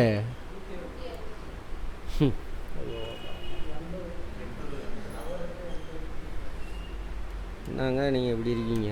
டக்குன்னு எப்படிங்க சொல்ல முடியுது ஆன்சர்? எனக்கு ஒன்றும் புரியல. என்னது? 80. 2 மணி நேரத்தில் கடந்திருக்கான். 1 மணி நேரத்தில் தான் 2ஆல் டிவைட் பண்ணணும். 160 டிவைட் பை 2. அப்போ எவ்வளவு? 80 கிலோமீட்டர் பர் ஹவர். 1 மணி நேரத்தில் 80 கிலோமீட்டர் வேகத்தில் போயிருக்கான். வேகம் தானே கேட்டேன், கடந்த தொலைவாக கேட்டேன். அடுத்தது 200 கிலோமீட்டர் தொலைவை 4 மணி நேரத்தில் கடந்தேன். கேள்விக்கு தான் பதில் சொல்லணும். நீ ஏதோ மனப்பாடம் பண்ணி வச்சுக்கிட்டு ஆன்சர் சொல்லக்கூடாது. எவ்வளவு? 50 கிலோமீட்டர் பர் ஹவர்னு சொல்லணும். அரைக்குறை 50 கிலோமீட்டர்னால் கடந்த தொலைவு தான் அது. சரியா? அடுத்தது 300 கிலோமீட்டர் தொலைவை 5 மணி நேரத்தில் கடந்தேன். 60 kilometre per hour. 60 kilometre per ஹவரில் ஒருத்தர் போகிறாரு, 10 மணி நேரம் பயணம் செஞ்சுருக்காரு. அவர் கடந்த தொலைவு எவ்வளவு? ஃபார்முலா போட்டிங்களா? அதாவது புரிஞ்சு கொஷினை புரிஞ்சு அதுக்கு ஆன்சர் போடணும். புரியுதா? சிந்தனை திறனை எல்லாமே ஆக்கி வச்சுட்டானுங்க. மாறுங்க, தயவு செஞ்சு மாறுங்க. வார்த்தையை மனப்பாடம் பண்ணாதீங்க. இவர்களில் யார் வேகமாக போகிறாங்க? யார் வேகமாக போனது? 80. இவன் தான் வேகம் அதிகம். சரியா? இவன் தான் வேகம் அதிகம். 2வது வேகம் அதிகம் யார்? இவன். 3வது இவன். கரெக்டா? சரி.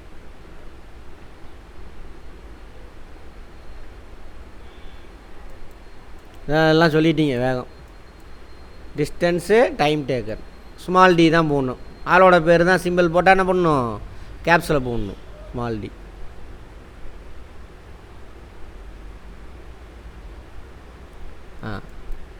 இதோட எஸ்ஐ யூனிட் என்னது, வேகத்துக்கான SI unit meter per second. SI unit தான் அது.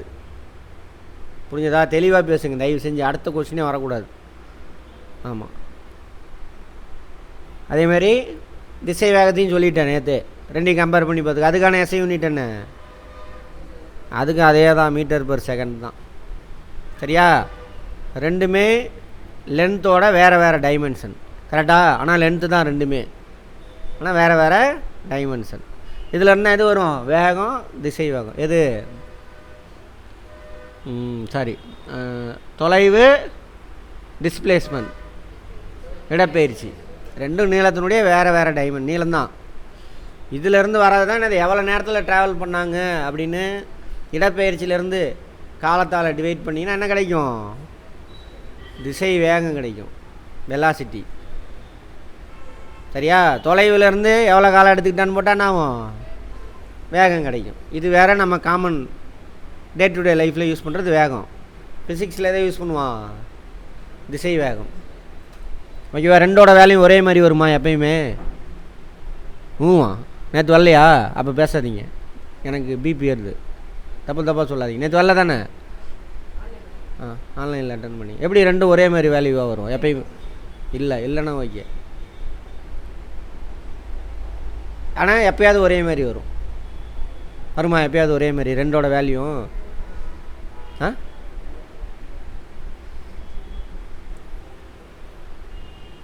இப்படிலாம் கேட்டால் ஒன்றுமே இல்லை அதில். இப்போ நான் என்ன பண்ணுறேன், இங்கேருந்து கிளம்புறேன், நேராக போய் இங்கே நின்றுட்டேன்.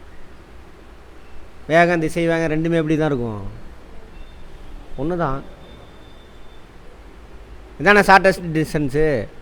அதே சுற்றிட்டு இப்படி போய் நிற்கிறேன், அப்போ என்ன வேகம் திசை வேகம் வேறு வேறையாக இருக்கும். கரெக்டா? இந்த மாதிரி கொஸ்டின்லாம் கேட்க மாட்டேங்கிறானுங்க, ஏனே தெரிய மாட்டேங்குது. சரி, அடுத்தது கம்பேர் பண்ணி பார்த்துக்கோங்க. ஒரு பேருந்து 180 கிலோமீட்டர் தொலைவினை 3 மணி நேரத்தில் கலைகிறது. அதன் வேகம் எவ்வளவு, 60 km/h. அப்படி தான் சொல்லணும்.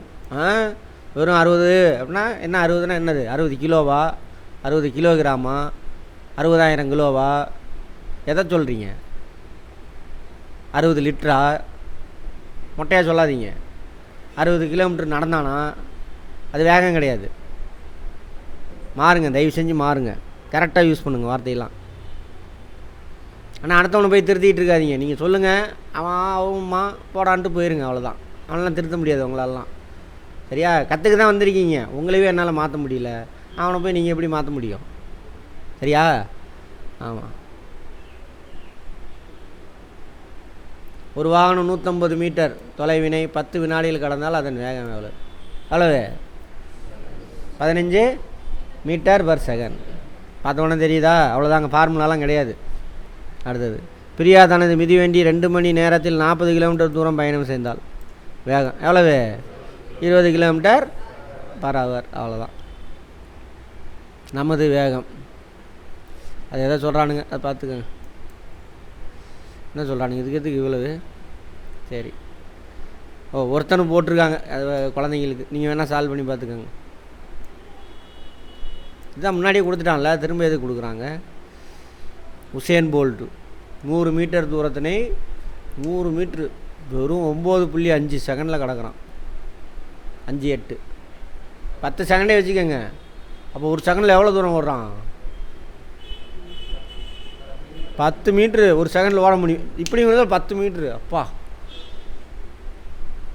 இன்னும் ரொம்ப யோசிக்கிறீங்க. இப்படிங்கிறதுல 10 மீட்ரு. இந்த ரூம் எவ்வளோ இருக்குது லென்த்து? அதோட அதிகம் தான், 10 மீட்டரோட அவன் அதிகமாக தான் ஓடுறான். இந்த ரூம் எத்தனை மீட்ரு இருக்கும்? 10 மீட்ரு இருக்குமா? இருக்கும், 10 மீட்ரு. இந்த ரூம், இந்த ஹாலை கிடக்குறான் 10 மீட்டரில். முடியுமா? நம்ம ஒரு ஸ்டெப்பு தான் போயிருப்போம். சிறுத்தைக்கு மேலே வேகமாக ஓடுவான் போல் இருக்கு.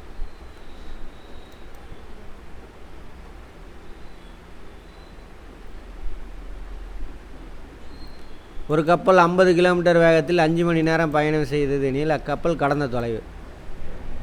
50 கிலோமீட்டர் வேகத்தில் 5 மணி நேரம், அப்போ எவ்வளவு? 250 கிலோமீட்டர். அவ்வளோதான். வேகத்துக்கு தான் என்ன பண்ணணும்? பர் ஹவர் சேர்த்தணும். அவ்வளோதான். அதே போல் ஒரு பொருளின் வேகமும் அதன் கடந்த தொலைவும் தெரியுமானால் அது பயணம் செய்த நேரத்தினே கணக்கிடலாம். இதான் நமக்கு தெரியுமே, நம்ம ஸ்டூடெண்ட் போட்டுருவீங்க. ஒரே தான் ஈக்குவேஷன் ஃபார்முலா. வேகம் ஈக்குவல் டு தொலைவு, கடந்த தொலைவு போய் எடுத்துக்கொண்ட காலம். இப்போ இதை கேட்டான், இது ரெண்டையும் கொடுத்துருவான். அடுத்தது இதை கொடுத்துருவான், இதை கேட்பான். கரெக்டா? அடுத்து என்ன பண்ணுவான்? இதை இங்கே எடுத்துகிட்டு போயிட்டு கொண்டு வந்து சால்வ் பண்ணால் வேலை முடிஞ்சு போச்சு. அதுக்கு ஒரு ஃபார்முலா வச்சுக்கிட்டு இருப்பான். உங்களுக்கு அதெல்லாம் தேவையில்லை. கான்செப்ட் புரிஞ்சுப்போம், மூளைக்கு புரிய வச்சுன்னா அது போட்டுரும். நீலாம் ஒன்றுமே பண்ணாதீங்க, அது போட்டு நீ அது கரெக்டாக மட்டும் சொல்லி கொடுக்கணும் குழந்தைக்கு. உன் மூளை குழந்தை, அது கரெக்டாக இதாம்பா கம்பேர் பண்ணி சொல்லி கொடுத்துட்டுனா அது பார்த்தோன்னே சொல்லும். எனக்கு எல்லாம் தெரியும்னு அதுக்கு சொல்லி கொடுத்தீங்கன்னா அது தப்பாக தான் போடும், தப்பாகவே போடும். நீங்கள் எப்படி உங்கள் மூளையை ட்ரெயின் அப் பண்ணுறீங்களோ அதை பொறுத்து தான் இருக்குது. அடுத்து என்ன பண்ணுவான்? இது கொடுத்துருவான், இது என்னன்னு கேட்பான். 3 ஃபார்முலா மனப்பாடம் பண்ணிகிட்டு இருப்பானுங்க. மேப்பை கையில் பிடிச்சிட்டே சுற்றுற மாதிரி இருக்குது. ஒரே ஊரில் 10 வருஷமாக ஒருத்தர் மேப்பை வச்சுட்டே ரூட் பார்த்துக்கிட்டே இருக்கான். யார் அந்த வேலையை செய்வா? மூல வளர்ச்சி இல்லாதவன் தான் செய்வான். யார்? சஞ்சய் ராமசாமியா? என்ன பண்ணுவான்? அந்த லெவலில் தான் உங்களை வச்சுருக்காங்க.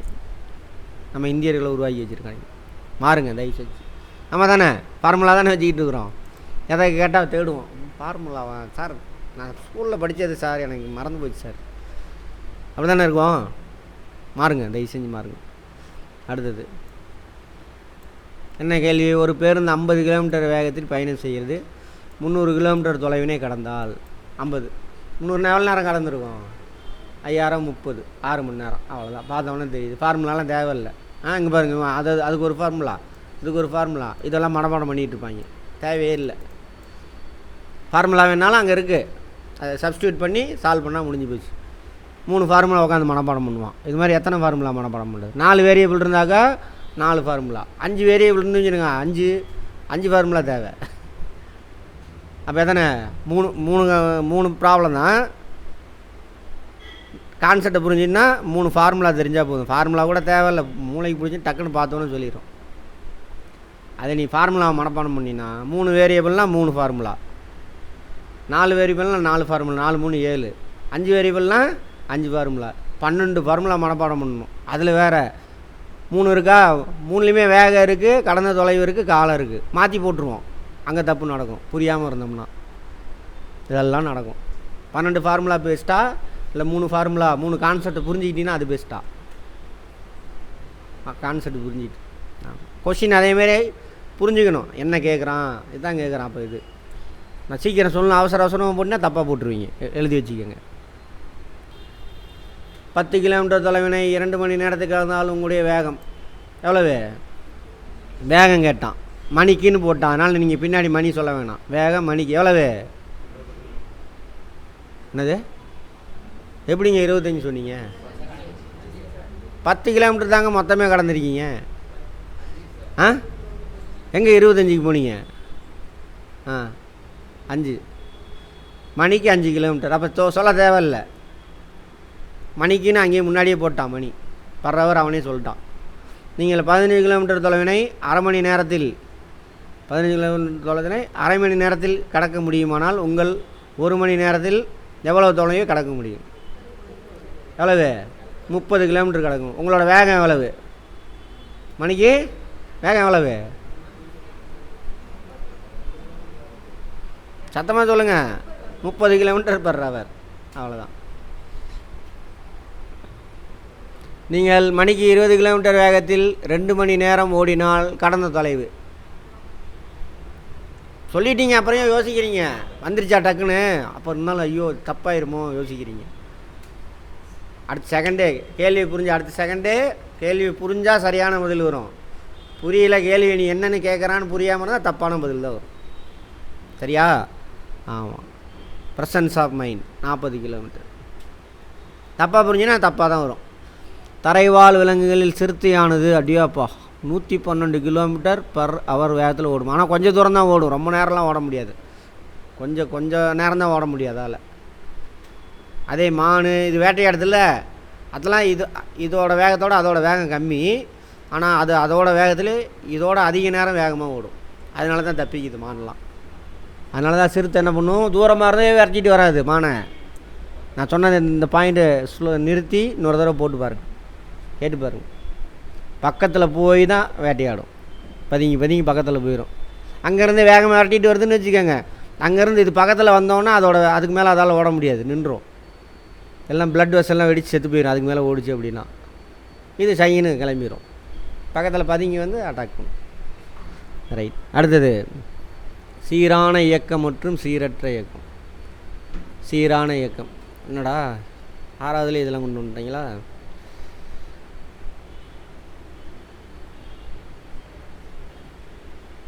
ரோபோட். சரி, சீரான இயக்கம். ஓகே, இதில் பின்னாடி 2-3 விஷயம் இருக்குது, அதெல்லாம் புரிஞ்சிக்கணும். ஒரு பொருள் இயங்குது, சமகால அளவில் சம தூரத்தை கடந்துச்சு அப்படின்னா அது சீரான இயக்கம். ஃபஸ்ட்டு ஒருத்தன் நடந்து போயிட்டுருக்கான், ஃபஸ்ட்டு 1 நிமிஷத்தில் 5 மீட்ரு கிடக்குறான், அடுத்த 1 நிமிஷத்தில் இன்னொரு 5 மீட்ரு கிடக்குறான், அடுத்த 1 நிமிஷத்தில் இன்னொரு 5 மீட்ரு கிடக்கும். அது வந்து என்னது? சீரான இயக்கம். ஓகேவா? ஃபஸ்ட்டு 5 மீட்ரு கிடக்குறான், அடுத்து 7 மீட்ரு கிடக்குறான், அடுத்து 4 மீட்ரு கிடக்குறான், அடுத்து 1 மீட்ரு கிடக்குறான்.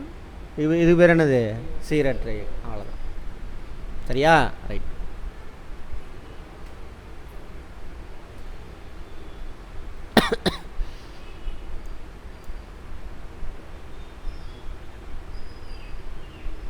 ஒரு குறிப்பிட்ட கால இடைவெளியில் சீரான வேகத்தில், சீரான வேகம்னு அர்த்தம்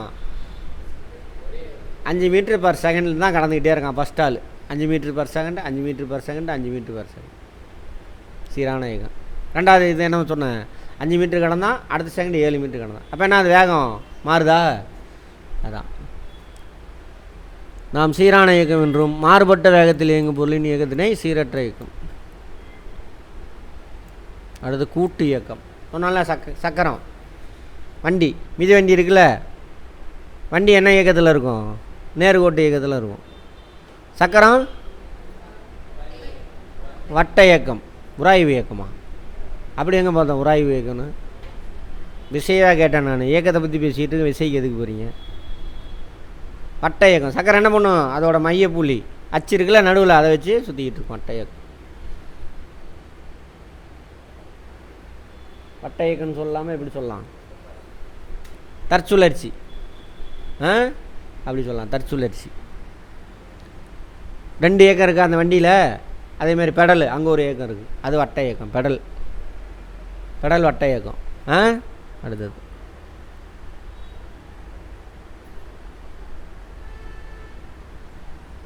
சுழற்சி. தற்சுழற்சி இயக்கம். இது தற்சுழற்சி. ஏன்னா அதோட மையத்தை வச்சு தானே அது சுற்றிட்டு வருது. சக்கரமான அது தற்சுழற்சி இயக்கத்தை மேற்கொள்ளுது. மிதிவண்டியானது முன்னோக்கி சொல்லாத நேர்கோட்டு இயக்கத்தில் இருக்குது. ஒரு 5 இயக்கம் பார்த்தோம்ல ஃபஸ்ட்டில். ஸோ 2-3 இயக்கம் சேர்ந்து நடக்கும், அதான் கூட்டு இயக்கம். அது ரோபோட்டிக்கு சொல்கிறானுங்க. தையல் இயந்திரத்தில் இது இருக்குல்ல, இது என்ன சுழற்சி? சுழற்சி இயக்கம். சுழற்சி. வட்ட இயக்கம் நாங்கள் பாருங்கள், தனியாக ஒரு பொருள் மைய புள்ளியை வச்சு சுற்றிட்டு வந்தால் வட்ட இயக்கம். ஒரு பொருள் தன்னோட மையத்தை மையமாக வச்சு சுற்றிட்டு வந்தால் சுழற்சி இயக்கம். ஓகேவா? முடிஞ்சிச்சு. அடுத்தது ரொட்டேஷன். இது வந்துட்டு சர்க்கிள், அப்படி வச்சுக்கோங்க. தையல் ஊசி இயக்கம் என்ன இயக்கம்? ஒரே நேராக போயிட்டே இருக்கா? தையல் ஊசி பிடிங்கிட்டு விழுந்தால் தான் என்னது நேர்கோட்டு இயக்கம். போயிட்டு ஒரு மையத்தை வச்சு என்ன அது முன்னே இயங்கிட்டே இருக்கு. அப்படின்னா என்ன இயக்கம்? கற்பனை பண்ணுங்க, அது சக்கரத்தோட இயக்கம். சக்கரம்னா என்னது? சைடில் பெடல் அங்கே சுற்றுதில்ல, அது என்ன இயக்கம்? தற்சுழற்சி இயக்கம். மிதிப்பானின் இயக்கம், மிதிப்பான், அதுவும் அலைவு இயக்கம் தான். இன்றைய அறிவு ரோபோட் அது எங்கேயோ போயிடுச்சு, ஏஐ வரைக்கும் வந்துருச்சு. நம்ம தானே மனுஷன் செய்கிற வேலையெல்லாம் செய்கிறது. நானோ ரோபோட். ரொம்ப சின்னதாக இருக்கும். இப்போ ரத்தத்துக்குள்ளெல்லாம் போய் நம்ம பிளட் வெசல் ஏதாவதுனா ஆப்ரேஷன் அதுவே பண்ணிடும். நம்ம உடம்புல ஓட்டையை போட்டு பிளட் வெசல் பாட்டுன்னு வச்சுக்கோங்க, அங்கே ஏதோ பிளாக் இருக்குது, அனுப்பி விட்ருவானு. ஓட்டையை போட்டு பிளட் வெசலில் அதை அனுப்பி விடுவானுங்க. பிளட் வெசல் அனுப்புகிறானோ அவ்வளோ சின்னது, அதுவே அங்கங்கே தேவையில்லாதெல்லாம் க்ளீன் பண்ணி எடுத்து வெளியில் அனுப்பி விட்ரும். நானோ ரோபோட்.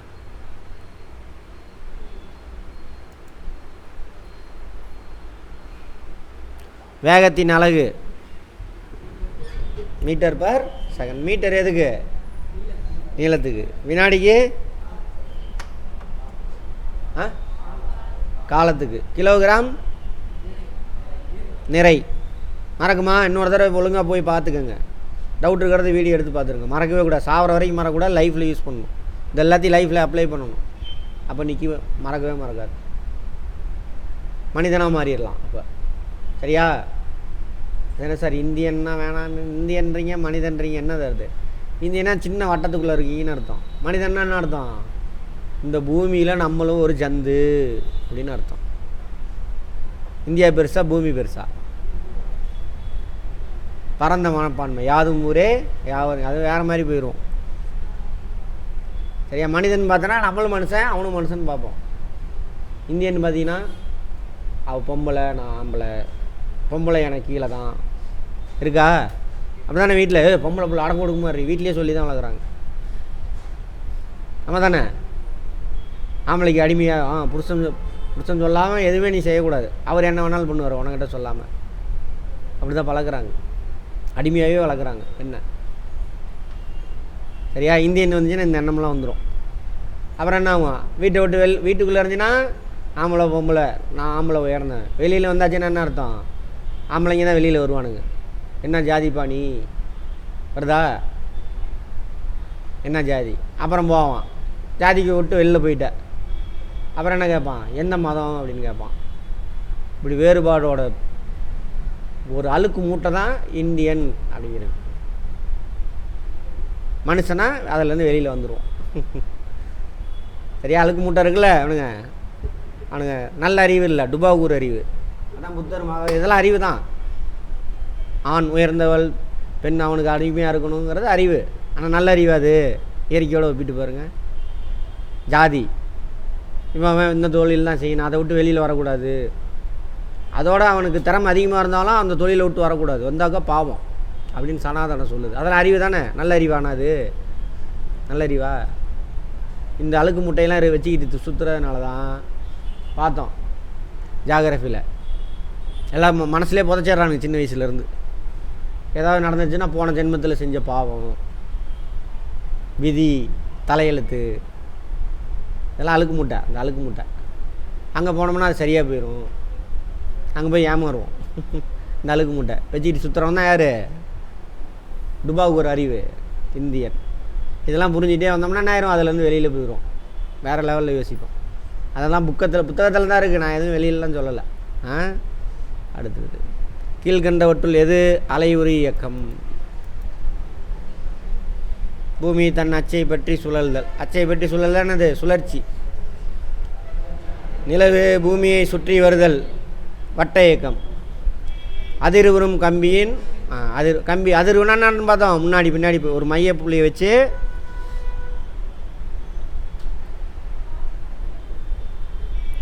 ஒரு மையத்தை வச்சு முன்னாடி போயிட்டு ரிட்டர்ன் வந்து அதே தூரம், எவ்வளோ தூரம் முன்னாடி போச்சு அதே மாதிரி பின்னாடி போய்ட்டு, அது அதிர்வு, அலைவு அப்படின்னு சொல்லுவாங்க. கீழ்கண்டவற்றில் சரியான தொடர்பினை தேர்ந்தெடு. கரெக்டா? தப்பு. வேகம் இதாக்கா. இப்போ மற்றதெல்லாம் தப்பு தான்.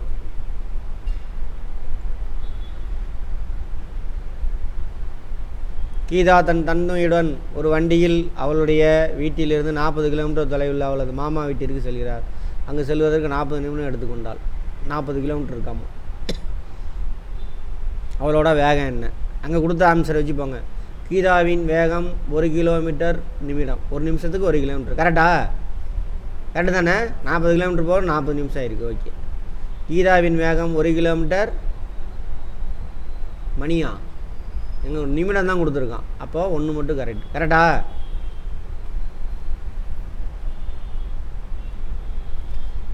சாலையில் நேராக செல்லும் ஒரு வண்டியின் இயக்கம் நேர்கோட்டு இயக்கம். புவியீர்ப்பு விசை டேஸ் விசையாகும், தொடா விசை, நான் கான்டாக்ட் ஃபோர்ஸ். மண்பாண்டம் செய்பவரின் சக்கரத்தின் இயக்கம் சுழற்சி, தற்சுழற்சி. ஒரு பொருள் அந்த பொருளுக்குள்ளே தன்னை தானே சுற்றிக்கிச்சுன்னா தற்சுழற்சி. ஒரு வட்டப்பாதை இருக்குது, அந்த வட்டப்பாதையில் ஒருத்தன் சுற்றிக்கிட்டு வந்தான் அப்படின்னா அதுக்கு பேர் வட்ட இயக்கம். அது இது கன்ஃபியூஷன் ஆகலாம் பார்த்துக்கோங்க. ஒரு பொருள் சமகால இடைவெளி சமதொலைவே கிடைக்குமானால் அப்பொருளின் இயக்கம் சீரான இயக்கம். சீரான இது என்ன சொன்னேன் இங்கிலீஷில்? Periodic motion. சரியா தவறா? மையப்புள்ளியை பொறுத்து முன்னும் பின்னும் இயங்கும் இயக்கம் அலைவு இயக்கம். கரெக்டா? மையப்புள்ளி இதான் மையப்புள்ளி. முன்னாடி போயிட்டு இங்கே வந்து திரும்ப 2-1 ப்ரோ அப்படிம்பாங்க. அதிர்வு இயக்கமும் சுழற்சி இயக்கமும் கால ஒழுங்கு இயக்கம்.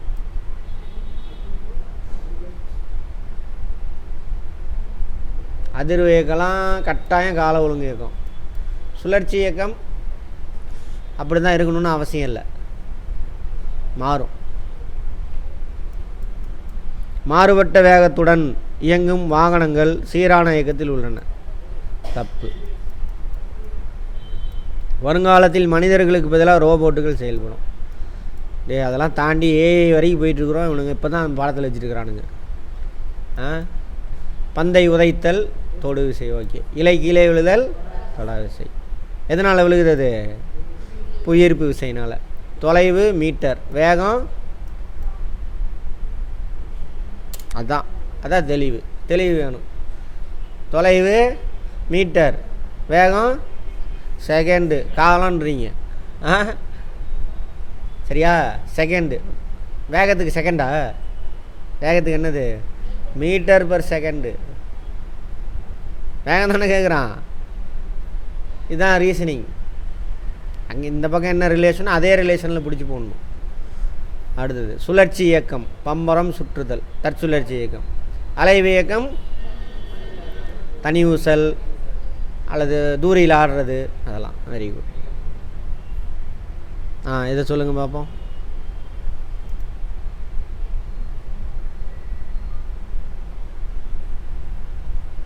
அது என்னது? இது என்னது? இது நேர்கோட்டு இயக்கம்.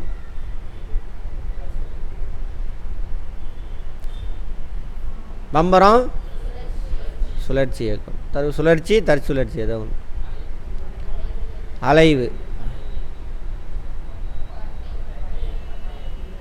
எது? வட்ட இயக்கம். இங்கே கண்ணு தெரில எனக்கு. சரி, வட்ட இயக்கம். கல்லை வச்சு அங்கே நல்லா தெரியுதா? கயிற்றுல கல்லை கட்டிட்டு கரகரன்னு சுற்றுறான், வட்ட இயக்கம்.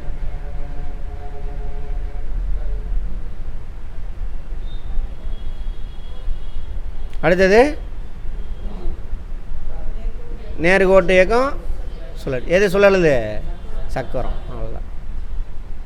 மறக்குமா இனிமேலா? ஜென்மத்தில் இப்படி தான் படிக்கணும். படித்தா அதை விட்டு சும்மா மனப்பாடம் பண்ணிக்கிட்டு உக்காந்துக்கிட்டு இது இந்த எக்ஸாம் இல்லாமல் வேறு எது கொடுத்தாலும் உன்னால் ஆன்சர் பண்ண முடியும். புரிஞ்சுக்கிட்டீங்கன்னா சொல்லுங்கள். என்ன 5?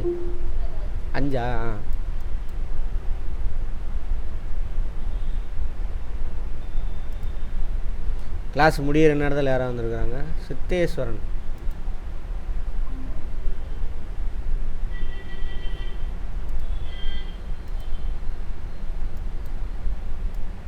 மண்ணக்கணம் வந்துடக்கூடாது அதே நேரத்தில். இவ்வளோ விஷயம் தெரியுது அப்படின்னு அப்புறம் வளர மாட்டீங்க. முத்தனுமையில் ஆமாம், நம்மக்கிட்ட வரதில்லை. இந்த மாதிரி கரெக்டாக ஒரு சிலர் இருந்தானுங்க, படித்து கற்றுக்குவானுங்க, பெரிய போஸ்டிங்லாம் வாங்கிடுவானுங்க.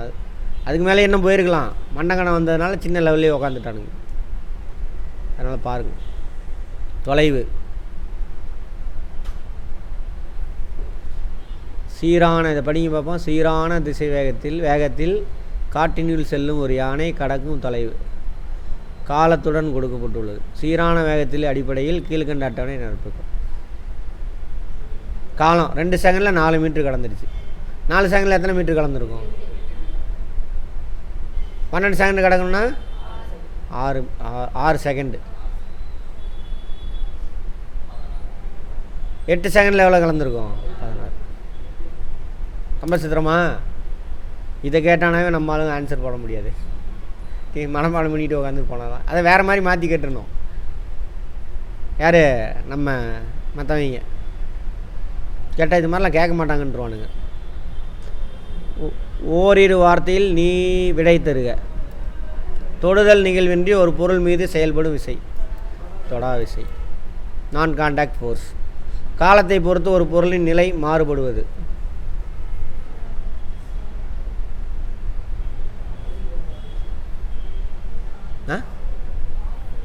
அதெல்லாம் கேட்கல. காலத்தை பொறுத்து ஒரு பொருளோட நிலை மாறுபடுவது. இயக்கத்தில் இருக்குன்னு அர்த்தம். இயக்கம் அதுக்கு பேர். சரியா? சீரானந்தா. இங்கே சீரானு எப்படி சொல்ல முடியும்? காலத்தை பொறுத்து ஒரு படம் காலத்தை பொறுத்து மாறல, அங்கேயே நிற்கிது. அதுக்கு பேர் என்னது? ஓய்வில் இருக்குதுன்னு சொன்னோமா? ஃபஸ்ட்டே பார்த்தோமா? ஒரு குறிப்பிட்ட கால வேளையில் மீண்டும் மீண்டும் நிகழும் இயக்கம். கால ஒழுங்கு மாற்றம். கால ஒழுங்கு மாற்றம் 6வதுல இருக்குது. இதெல்லாம் நம்ம எங்கேயுமே போகலங்க. சமகால இடைவெளியில் சமதொலைவை கிடைக்கும் பொருள் இயக்கம். இதுதான் சீரான இயக்கம். நுணுக்கமான அல்லது கடினமான வேலையை எப்பயுமே இங்கே பாருங்கள், ஒரு கொஸ்டின் வருதுன்னா அது ரிலேட்டடு இது வருமானு ஒரு ஆப்ஷன் வரும் அவங்க மூளைக்கு. ஃப்ரீயாக இருந்துச்சுன்னா மைண்டு. மனப்பாடம் பண்ணி ஆன்சரை தெரிஞ்சிங்கன்னா வராது. கொஸ்டின் என்னது கேட்குறான், 2 ஆப்ஷன் வருது. இப்போ சொன்னோம்ல இங்கே சீரானதாக அது வரும் 2. மற்றதெல்லாம் ஒழிஞ்சு கட்டாயிரும். இது மட்டும் வரும், ரிலேட்டட் மட்டும் எடுத்துகிட்டு வரும் மூளை. அதில் எது ஒத்து வரும்னு கம்பேர் பண்ணி பார்க்கணும். அப்புறம் ஆன்சர் போகணும். ஓகேவா? டக்குன்னு சொல்கிறேன்னா நீ மனப்பாடம் பண்ணி ஒப்பிக்கிறேன்னு அர்த்தம். மூளையை சிந்திக்க விடலை, ரேம் வேலை செய்யலைன்னு அர்த்தம். ரேமு வேலை செய்யலைன்னு அர்த்தம். அனாலிட்டிக்கல் ஒர்க்கெலாம் எங்கே நடக்கும்? வேலை ரேமில் தான் நடக்கும். சரியா? அடுத்தது, நுணுக்கமான அல்லது கடினமான வேலையை செய்யுமாறு கணினி நிரல்களால் வடிவமைக்கப்பட்ட இயந்திரம் எது? ரோபோட். அவ்வளோதான். ஓவர்.